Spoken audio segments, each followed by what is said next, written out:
जंगल के अंदर बसा था एक छोटा सा गांव, जहां हमेशा उदास सा कोहरा छाया रहता था। लोग एक दूसरे से बात तक नहीं करते थे। हर चेहरे पर डर, खामोशी और नफरत साफ दिखाई देती थी। आए दिन किसी न किसी की मौत हो जाती, ज्यादातर बच्चे या कन्याएं। उनकी लाशें मिलती, पर उनके शरीर का सारा खून गायब होता, जैसे किसी ने चूस लिया हो। इसी गांव में रहता था करण, अपनी पत्नी रूपवन और मां कोमल के साथ। रूपवन बेहद सुंदर थी, इतनी कि कोई भी उसे देखकर मोहित हो जाए। लेकिन उसकी आदतें अजीब थीं। उनके घर के आसपास अक्सर काला जादू की चीजें मिलती थीं। गांव वालों को उस पर शक था, और धीरे धीरे करण को भी। हर सुबह करण कमजोर उठता। उसका शरीर दिन ब दिन पतला होता जा रहा था, जैसे कोई रोज थोड़ा थोड़ा खून निकाल रहा हो।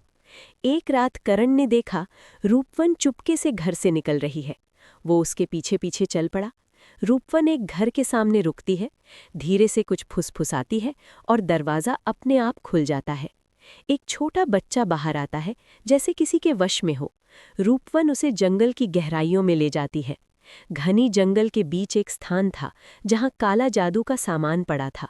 वहीं पर रूपवन ने उस बच्चे की बलि दे दी और उसका सारा खून पी लिया। ये सब देखकर करण बेहोश हो गया। सुबह जब होश आया, उसके दिमाग में रात का हर मंजर जिंदा था। वो सीधा शमशान की तरफ दौड़ा, जहां एक अघोरी रहता था, जो तंत्र मंत्र में महारथी माना जाता था। पूरा दिन शमशान में इंतजार करने के बाद जब अघोरी नहीं आया तो वो लौट रहा था, तब रास्ते में अघोरी मिल गया।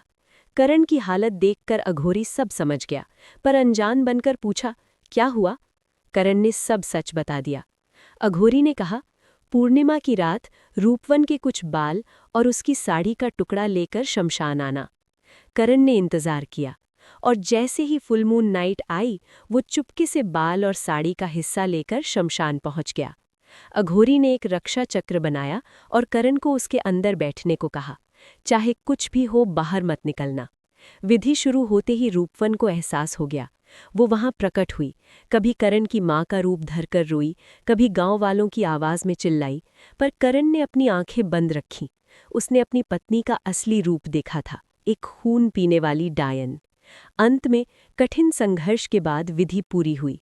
जैसे ही मंत्र समाप्त हुआ, रूपवन चीख कर जल उठी, और उसी पल अघोरी भी गिर पड़ा।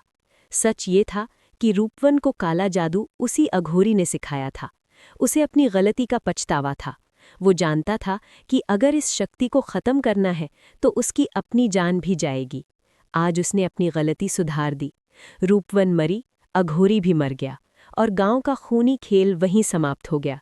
लेकिन जंगल का कोहरा आज भी कभी-कभी वापस आ जाता है, जैसे कहानी अभी पूरी न हुई हो।